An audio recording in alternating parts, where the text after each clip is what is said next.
of the flower dragon. And this is Talia, our special heart guest. And that's Heart Man, right? Yeah, Talia? No? Alright. Well, let's see. This is book 21 in the Dragon Master series, so let's see what the flower dragon is. It looks pretty cute. Don't you guys think? Yeah? Let's see what the... and small, yeah. Let's see what the flower dragon can do. Chapter 1, The Dragon Visitor. "Worm, we have a visitor," Drake said. Worm, a big brown earth dragon, opened his eyes. He had been napping next to Drake. Drake showed Worm the tiny dragon perched on his hand. White flower petals sprouted on the head, wings, and tail of the little green dragon. "Have you ever seen a dragon this size?" Drake asked. The green chunk of dragon stone around his neck glowed, like it always did when he communicated with his dragon. He heard Worm's reply inside his head. "It looks like a type of flower dragon." Just then, a shadow crossed over them. Drake looked up to see 3 dragons flying above the Valley of the Clouds. First came Bo, riding on the winds with his blue water dragon shoe. Next came Anna, flying gracefully with Kepri, her white sun dragon. Finally, Rory and her red fire dragon, Vulcan. Zoomed down from the sky. The 3 dragons landed in the grass. Their dragon masters climbed down and ran toward Drake and Worm. "Drake, you're back!" Bo cried. "Did you stop Astrid?" asked Anna. Rory spotted the flower dragon. "Did you bring that dragon back with you?" Drake took a deep breath. "There's a lot to tell you," he said. The last 2 days had been very busy. Drake, several dragon masters, and dozens of wizards had tried to stop a wizard named Astrid from casting a very terrible spell. She wanted to bring the bones of ancient beasts to life and take over the world. "Astrid cast the spell," Drake began. "She brought the bones to life at the fortress of the Stone Dragon. Then she took her army to King Albin's kingdom." Anna gasped. "How did you stop her?" Drake explained how. Dragon Masters Mina and Ice Dragon Frost and Casper and his Stone Dragon, Shaka, had helped Drake and Worm defeat Astrid. In the end, Shaka turned Astrid into stone, Drake finished. Bo, Anna, and Rory listened to the story with wide eyes. "I'm glad you stopped Astrid," Rory said. "Me too," Bo agreed. "But where's Griffith? Didn't he come back with you?" Uh-oh, guys, Griffith is missing. No. Griffith, the wizard, taught Drake, Anna, Bo, and Rory how to work with their dragons. They all lived in King Roland's castle just behind the Valley of Clouds. "Griffith is helping to bring Astrid to the wizard's council prison," Drake replied. "Even though she's a statue now, this will make sure she'll never hurt anyone again." Anna moved closer to the flower dragon. "You still haven't told us where you found this little cutie." "This dragon found me," Drake replied. "Worm and I just got back when his flower dragon climbed onto my arm. But I don't know where he came from." Suddenly, Drake's dragon stone began to glow. When he heard Worm's voice in his mind, "The flower dragon is reaching out to me," Worm said. "His name is Wildroot. He says he needs our help." Chapter 2, Wildroot's Tale. Wildroot continued to communicate with Worm. Drake listened to Worm's voice in his head. "Wildroot lives near the village of Stelberg in the lofty mountains," he says. "His tribe is in danger." When Drake told his friends what he'd heard, "A tribe? Does he live with a whole group of flower dragons?" Bo asked. Suddenly a picture popped into Drake's mind, and he knew Worm was sending it. Drake saw a green field studded with star-shaped white flowers. Tiny green dragons slept and played among the flowers. Wildroot's tribe lives in the field of rare flowers. When a picture appeared of a creature no taller than the flowers, she wore a gown made of golden brown leaves, the same color as her wrinkled skin. She had leafy wings, too. "Is that a fairy?" Drake asked Worm. "Bridey is a forest sprite and a friend of the flower dragon," she said. "And she can see into the future." And in a vision, she saw a terrible monster heading for Stelberg. A new picture appeared in Drake's head. 2 red, glowing eyes peering out of a dark forest. He gasped. Bridey told the tribe they would need help to defeat the monster, she told them, and she told them of the brave dragons of Bracken at the castle and their dragon masters who helped others. Wildroot volunteered and came here. The picture vanished. Drake told his friends what he had seen and heard, and Wildroot came to the right place, Rory cried. We'll help him. Wildroot says the red-eyed monster will reach Stelberg in a day or 2, Worm told Drake. There is not much time. We should go inside, Bo suggested. Griffith has maps in his workshop that can help us, and Rory and I will look for books about flower dragons in the classroom, Anna added. They traveled through the tunnel connecting the Valley of the Clouds to the Bracken Castle. Worm, Shoe, Kepri, and Vulcan went into the dragon's caves to rest. Wildroot perched on Drake's shoulder. Then Drake and Bo entered Griffith's workshop. Books and magical items filled the shelves. On a table was a wooden box carved with dragons. It held a large piece of the dragon stone. This magic stone chose those who were ready to become dragon masters. Bo picked up the book and leafed through the pages.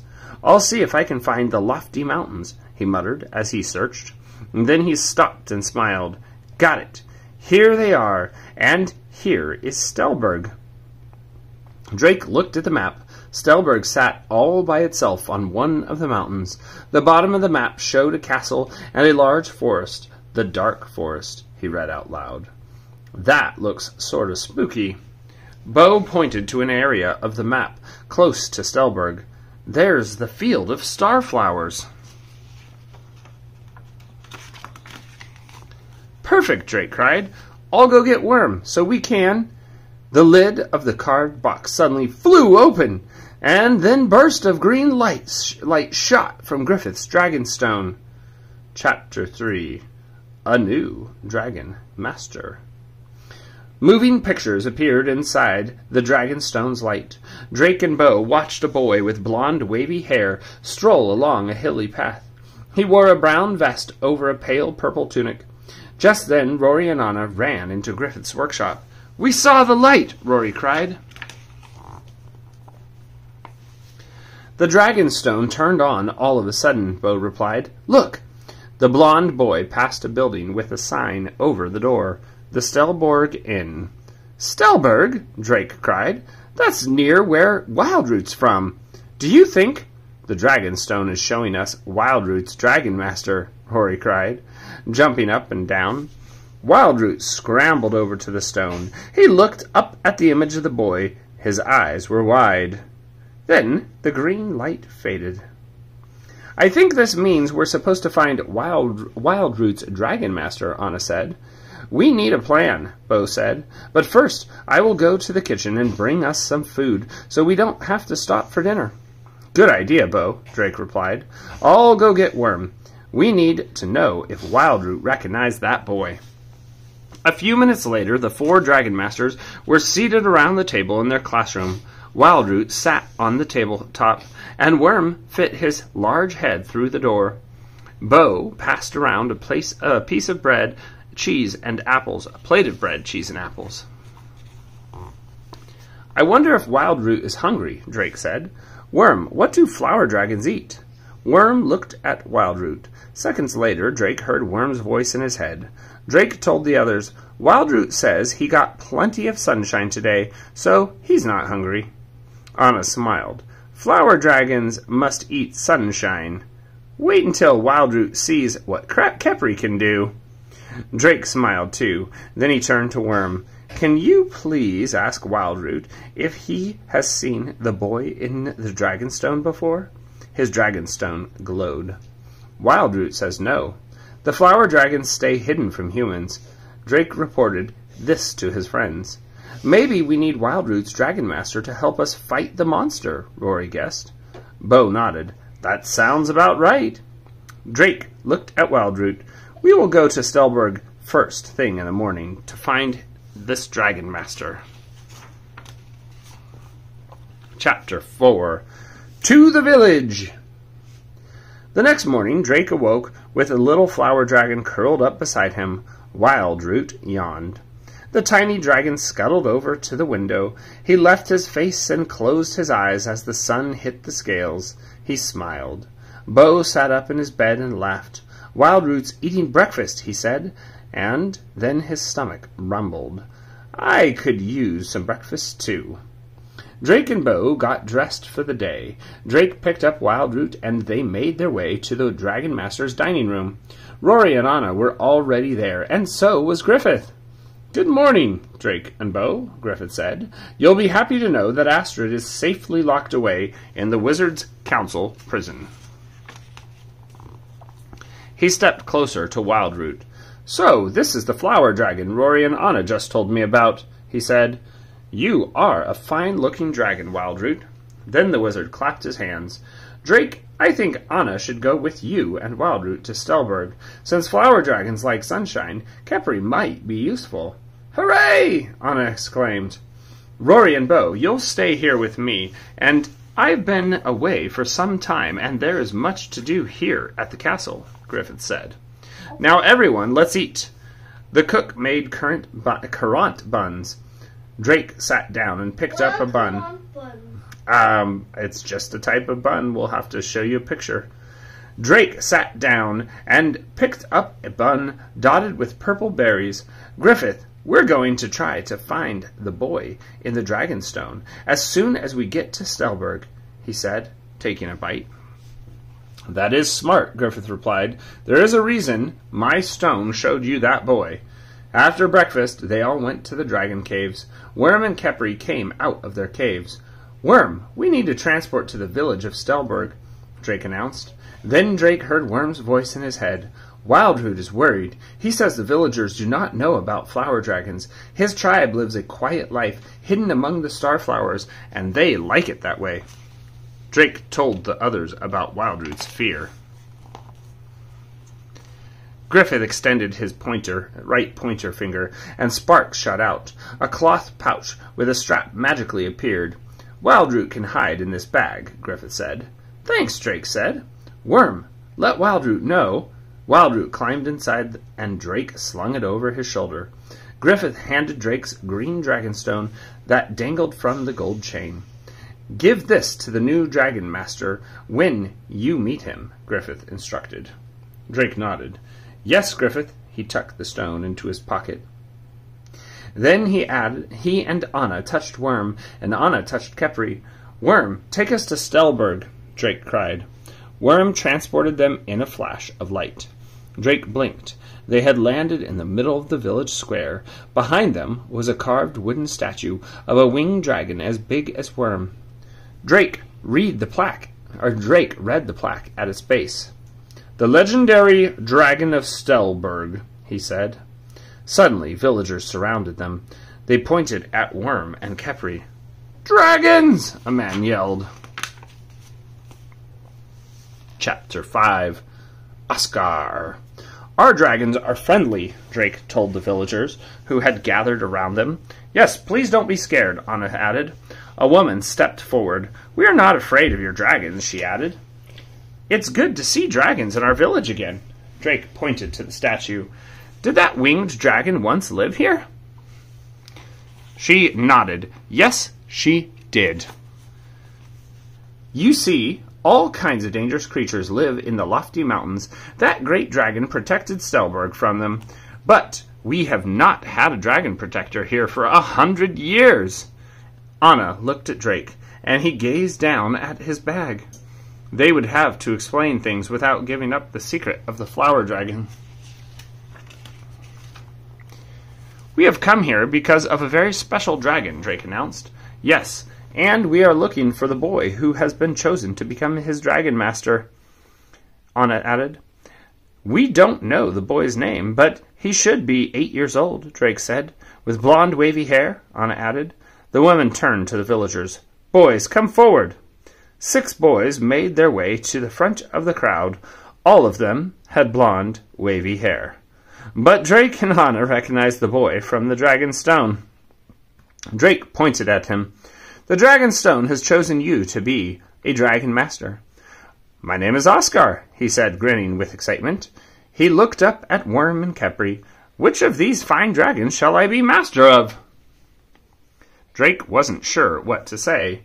Then he heard Worm's voice. Wildroot would like to meet Oscar. He is not afraid anymore. Your dragon is right here, Drake told Oscar, and he opened his bag. Wildroot crawled onto Drake's arm. This is Wildroot. Oscar frowned. That is my dragon? Are you kidding me? Chapter 6. A Mystery. The villagers all started to talk at once. Drake even heard some laughter. What kind of dragon is that? It's too small to be a dragon. Anna motioned to Oscar. We should go somewhere quieter to talk about this. Follow me, Oscar replied. But I can't talk long. I've got something very important to do. Oscar led them outside the village square, past the Stelberg Inn and buildings where food, clothing, and other goods were for sale. Then Oscar stopped next to a field of grazing sheep. All right, he said. Who are you and what do you want? I am Anna, and this is my dragon Kepri, Anna answered. And this is Drake and his dragon Worm. We're from the kingdom of Bracken. Wildroot here is a flower dragon from these very mountains, Drake explained.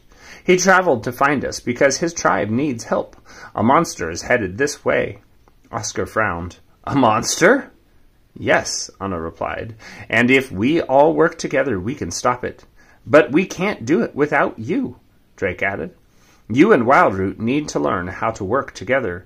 As his dragon master, you can help him tap into his powers. Oscar pointed to the backpack he wore. Can't you handle this without me? I'm on my way to the Greystone Castle to find my father.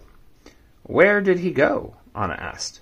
1 month ago, we went on an errand to the castle, and he hasn't come back, Oscar replied.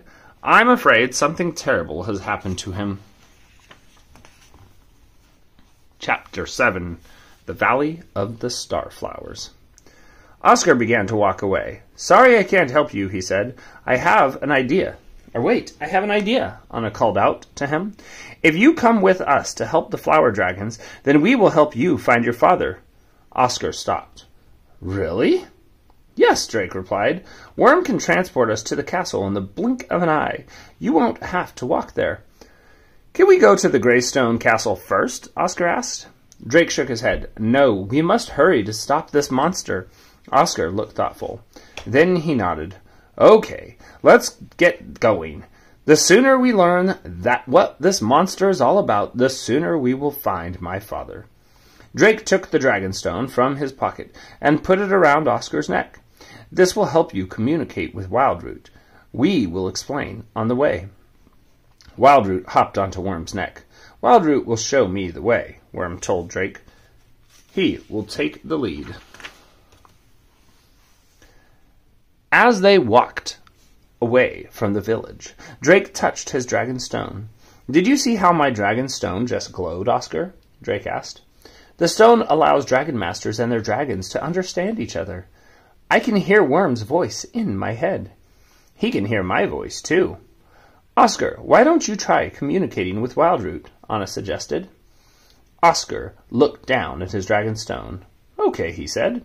Hey, Wildroot, why are you so small?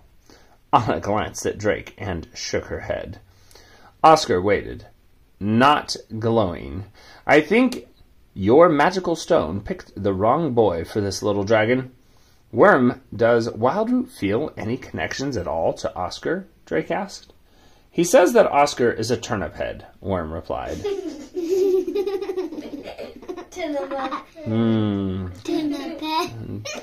Drake sighed.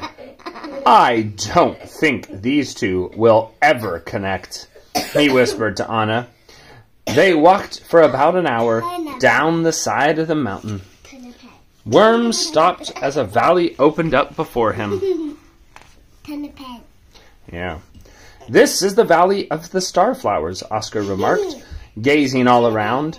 It's where the grandmothers come to collect flowers for tea. Tiny white flowers dotted the green grass as far as they could see. How beautiful, Anna whispered. Wildroot stood on his back legs. He began to sing, "Ooh, ah." The air sparkled with glittery mist, and dozens of flower dragons appeared among the flowers. Drake gasped. "I've never seen so many dragons before." Chapter 8. Oh, thank you, Apollo. Chapter 8, Legend of the Werewolf. The flower dragons swarmed around the dragon masters and their dragons.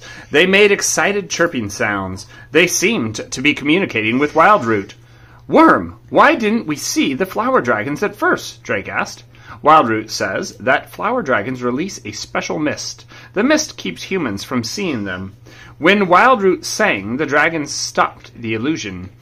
"That is an amazing power," Anna said. Even Oscar seemed impressed. "Yes, that is a pretty good trick." Drake heard Worm again. "The flower dragons get all their powers from drinking starflower nectar. These flowers and dragons are connected." As Drake repeated this news, a tiny creature flew up to the newcomers. Drake recognized her as the forest sprite that Wildroot had shown Worm. "Are you Bridey?" he asked. "The flower dragon's friend who can see the future?" She bowed her head in greeting. "Indeed I am. I live with the others of my kind in the nearby forest. We look out for the flower dragons." Drake and Anna introduced themselves and their dragons. Bridey smiled. "You are the dragon masters of Bracken? The ones who help others?" "I am Oscar, and I am from Bracken." I am not from Bracken, Oscar said. "I am Wildroot's dragon master. Or at least, that's what Drake says." Wildroot jumped off Worm, dashed over to Bridey, and started to chirp. "Wait, do you and the dragons understand one another?" Drake asked the forest sprite. Bridey's golden eyes twinkled.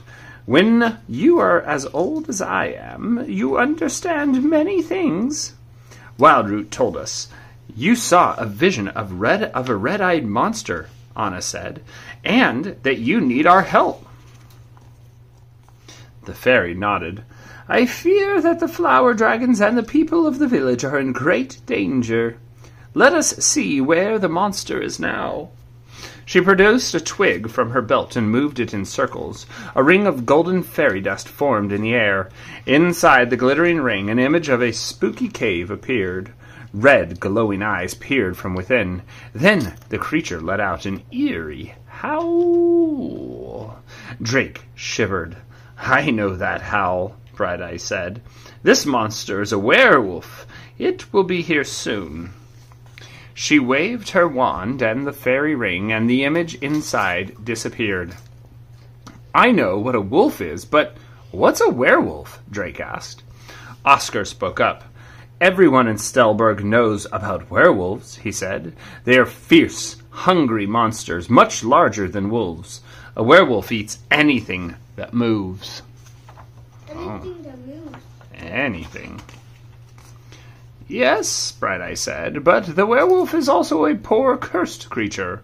White berries called moonberries grow in the deepest part of the forest. Any creature that eats one of them will turn into a werewolf." Drake frowned. "Is there a way to undo a werewolf curse?" "I'm not sure," Bridey replied. "Our parents teach us a rhyme about werewolves that could be helpful," Oscar added.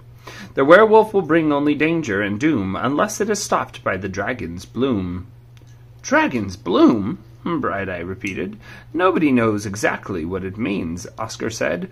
"I think it has something to do with the legendary dragon of Stelberg."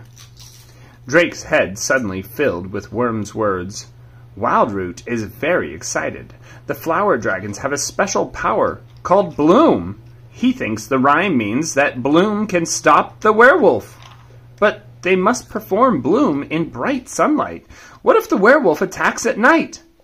Drake repeated Worm's words. Then he said, "The flower dragon's Bloom power might be the key to stopping the monster.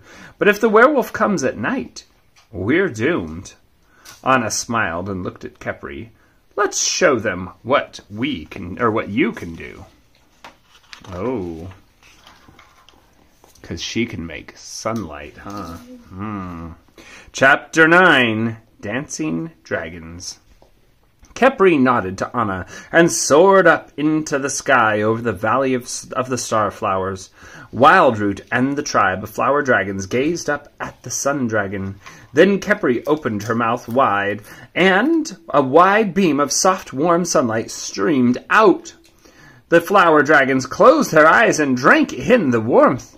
Then they opened their eyes and began to move. They formed a circle. Each dragon began to twirl and spin and leap. "They're dancing!" Anna called out from above. She stared at them spellbound. "Flower dragons eat sunlight. It powers them up," Drake remembered. "Khepri's light must be giving them extra energy." "Incredible," Bridey said, fluttering her wings. "They will be able to perform Bloom even if the werewolf comes at night." Oscar put his hands on his hips. "That's great, but a werewolf is a terrifying creature, with sharp fangs and wicked claws. Even with some flowery blooming power, a bunch of tiny dragons, dancing dragons, won't be able to fight a werewolf. We need to go back to the village and get pitchforks and—" "What about your rhyme?" Drake reminded him. "It says that the werewolf can be stopped by the dragon's bloom. That has to mean the bloom power, doesn't it?" Oscar frowned. "Maybe, but—"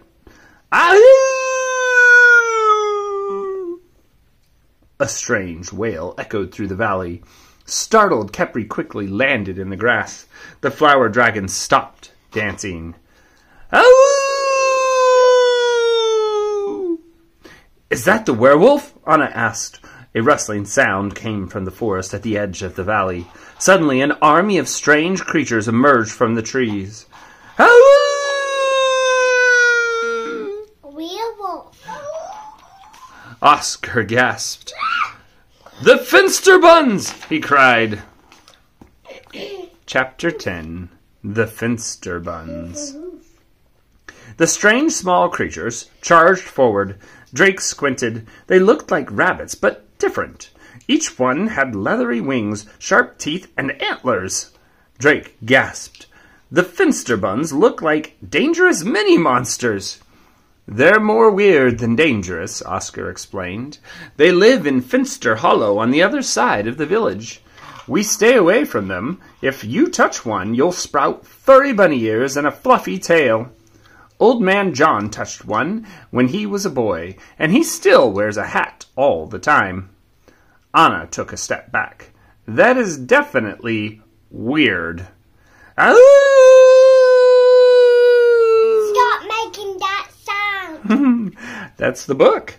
Hundreds of Finster Buns, more than Drake could count, raced onto the field and quickly began munching on starflowers. Oh my, on starflowers?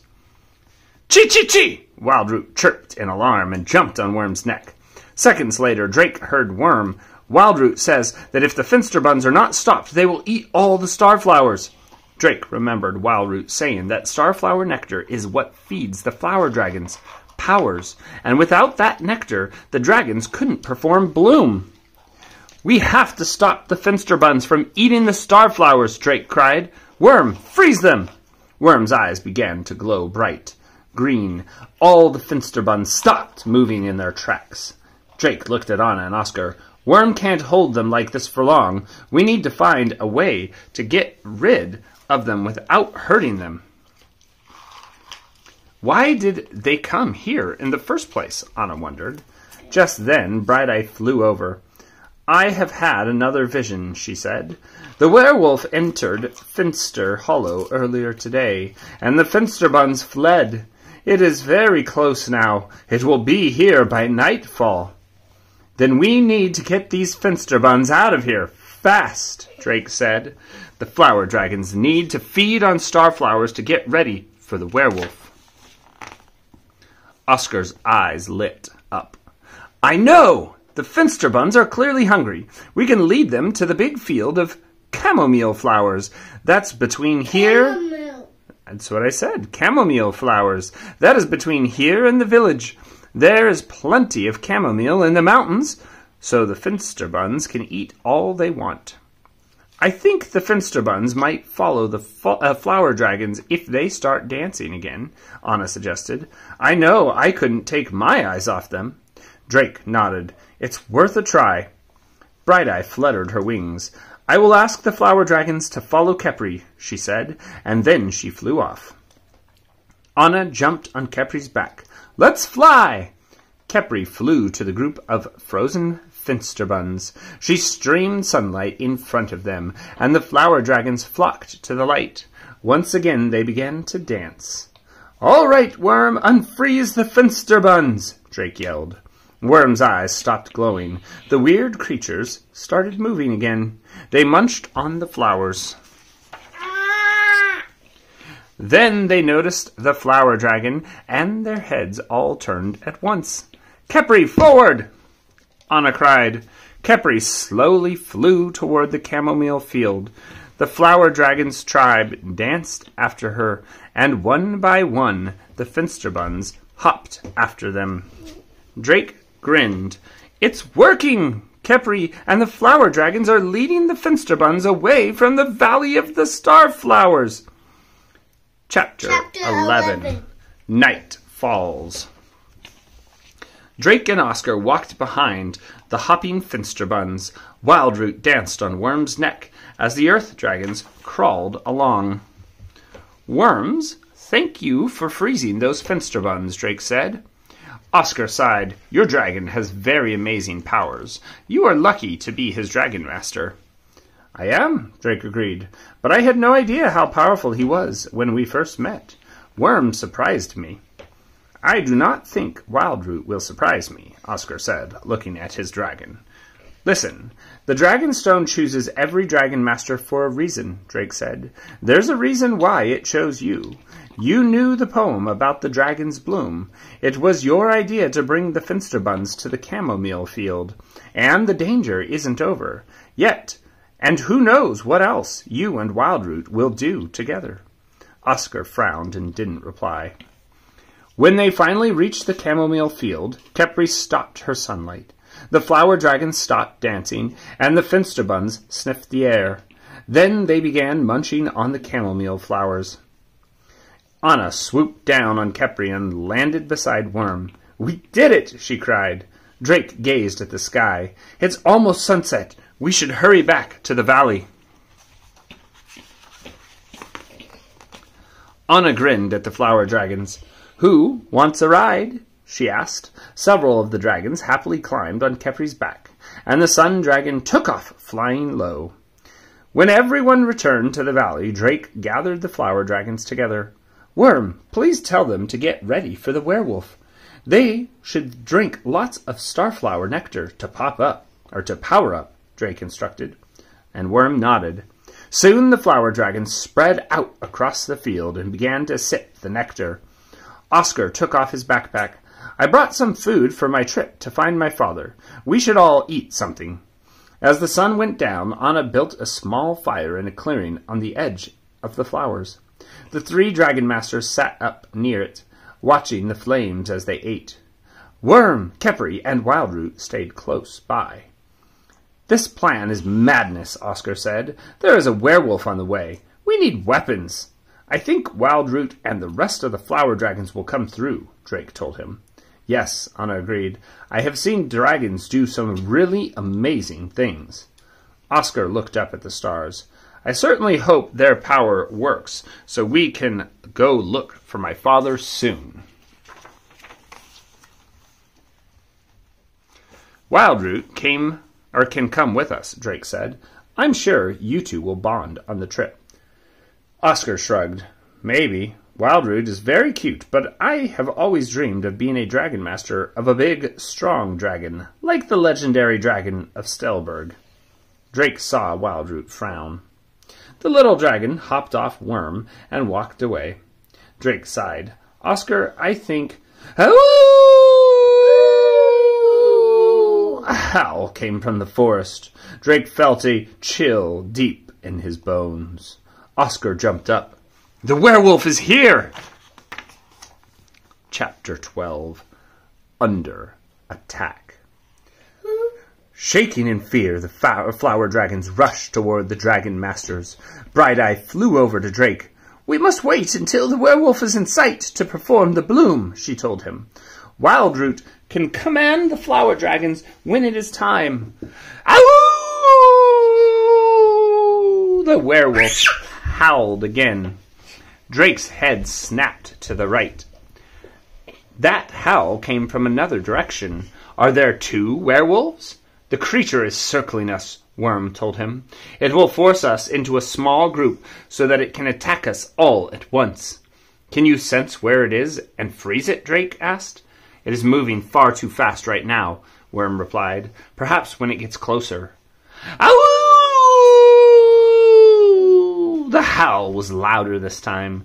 The hair stood up on Drake's arms. "The werewolf is circling us," Drake yelled. "Anna, get Kepri in place to charge up the flower dragons." Werewolf's real. Anna jumped. No, they're not real. Anna jumped on Kepri's back. "Kepri, fly!"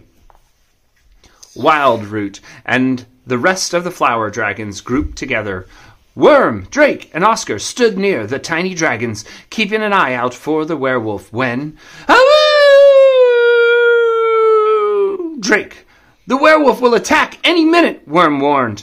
But before Drake could warn the others, the werewolf charged at them, snarling and snapping its jaws. For a second, Drake couldn't breathe, and the creature was as big as a horse. The muscles were rippling under his shaggy brown fur. 2 red eyes glowed on its face, and rows of yellow sharp teeth filled its huge mouth. It's actually the boy's dad. "Oh, you think so?" Drake shook off his fear. "Worm, freeze it!" he yelled. Worm's eyes began to glow, but the werewolf was faster. It leapt through the air and tackled Worm, knocking him to the ground. It snarled and unfurled its jagged claws. Overhead, Anna cried out, "Kepri, sunlight!" A burst of bright golden light lit up the night, distracting the werewolf. Kepri flew in a tight circle around the flower dragons, focusing her light on them. "Dragons, soak up the sunlight!" Bridey called out. The flower dragons lifted their faces to the sunlight. I think it's the boy's dad. "I think so. I think you might be onto something." Grrrr! The beast leapt away from Worm. It jumped over to the earth dragon and lunged toward the terrified flower dragons. "Worm! Worm! Are you all right?" Drake cried, running to his dragon. Oscar dashed past Drake and jumped in between the werewolf and the flower dragons. "Leave these dragons alone, you monster!" he yelled. Chapter 13. Bloom. The werewolf lunged at Oscar, snapping its jaws. "Oscar!" Drake yelled. The werewolf's body glowed green, and it stopped in midair. Drake gasped and looked at Worm. The dragon's eyes were open and shining with green light. "Good work, Worm!" Drake cried. Oscar's face was pale. He turned to Drake. "What now?" Drake heard Worm's voice in his head. "This werewolf has powerful energy. I can't keep it frozen much longer. The flower dragons must perform bloom." "Ask Wildroot to give the flower dragons the command, Worm," Drake instructed. Suddenly, Wildroot climbed onto Oscar's arm. Oscar's dragonstone began to glow. His mouth dropped open. "I can hear Wildroot in my head," he said, turning to his flower dragon. "The flower dragons are ready, but Worm must let go of the werewolf for the bloom power to work." Oscar looked into Wildroot's eyes. "I know you can do it, and I will be here to protect you if you need me." Wildroot nodded. Bridey landed on Oscar's shoulder. "You and Wildroot are ready to lead the flower dragons now." Oscar smiled proudly. "Okay, Wildroot, tell the dragons to perform the bloom." The flower dragons began to glow with soft white light. The petals on top of each one's head opened up. A sweet scent traveled across the air. "They're ready," Oscar announced. "Worm, unfreeze the werewolf now!" Drake yelled. The green glow in Worm's eyes faded. The werewolf landed on the grass and snarled. Then it sniffed the air. The creature collapsed to the ground. "I think it's working!" Oscar cried, and Drake and Anna cheered. But then the werewolf slowly began to rise, growling. Suddenly, Wildroot ran toward the werewolf. "Wildroot, what are you doing?" Oscar yelled. Wildroot jumped on the werewolf's back. The dragon's body started glowing brightly, and the werewolf's nose twitched from the flowery smell. White light spread across the werewolf. Then the creature became still. In a flash, the light exploded. Drake had to shield his eyes from the brightness. When the light faded, he saw a man lying in the grass, where the werewolf had once been, a man with blonde, wavy hair. Chapter 14. The Traveler's Tale. "Father!" Oscar cried. Dazed, the man sat up. He stared at Oscar. "Son!" he cried, and Oscar ran into his arms. They both sobbed. "Looks like you were right, Talia." Anna and Kepri flew down from the sky. Wildroot and the flower dragons gathered around Oscar and his father. Drake rushed over to them, shaking his head. "Oscar, is this really your father? But how?" "I am not sure what happened to me," the man said, standing up. "You have been missing for 1 month, since you left for Greystone Castle," Oscar explained. His father nodded. "It's coming back to me. I was returning from the castle when I got lost in the dark forest. I became so hungry that I ate some strange white berries." "Moonberries are white," Anna cried. "They're what turned you into a werewolf." Oscar's father shuddered. "To think I became that foul creature. But how? How did you save me?" "I am a dragon master now, father," Oscar explained. "My dragon Wildroot and the rest of his tribe saved you. They used their powers to undo the terrible curse." Oscar's father gazed at the flower dragons in wonder. "Thank you all," he said. He looked at his son. "I know it is late, but I would like to get back to Stelberg." "Of course. The village is only about an hour's walk from here," Oscar said. "Wildroot, will you come with us?" Wildroot climbed onto Oscar's arm, and the boy grinned. "I can't wait to show you off to the villagers. Maybe they'll even build you a statue," he said. Stelberg has a brave new dragon protector. Bridey flew in front of Oscar. A magical ball of light glowed on the end of her wand. "I will come with you and light your way before I head back to the forest." Oscar turned to his new friends. "Thank you, Drake and Anna," he said. "I hope one day I can be a great dragon master, like you both are." Anna grinned. "I'm sure you will, Oscar." Drake looked at his dragon. "Worm, it is time to go home." Chapter 15. Diego's idea. Worm transported Drake, Anna, and Kepri to Bracken. When they appeared in the training room, they heard laughter from down the hall. Drake and Anna ran to the Dragon Master's classroom. Griffith's wizard friend Diego was seated at the table with Griffith, Bo, and Rory. Rory jumped up. "Drake, Anna! How did it go? Did you stop the red-eyed monster?" "We did," Anna replied. "And we also found Wildroot's Dragon Master, Oscar. He and Wildroot made a connection." Griffith nodded. "Excellent. I know a wizard in the lofty mountains who can help Oscar and Wildroot learn to work together. I will contact her." "Tell us about the monster," Bo asked Drake. "It's a long story," Drake said. Taking a seat, he yawned. "I'm pretty tired. It seems like Worm and I have been going non-stop ever since Astrid got loose." Diego smiled. "That's exactly why I'm here, Drake. Carlos is very fond of you. He will never forget when you and Worm came to the land of Aragon to tell him he was a dragon master. He would like you both to come for a visit." Drake remembered that trip very well. He thought of the smell of the salt air and the sandy beach where Diego and Carlos lived. It would be a very peaceful place to rest, and he liked Carlos and his dragon. "How soon can we leave?" Drake asked, grinning. "I can't wait to see Carlos and Lalo, the lightning dragon, again." And that's the end of book 21. And the next book is Dragon That's Master. Guarding the Invisible Dragon. Invisible Dragon. Yeah, so this one will be next. Well, until then, what do we say, guys? Adios! Adios!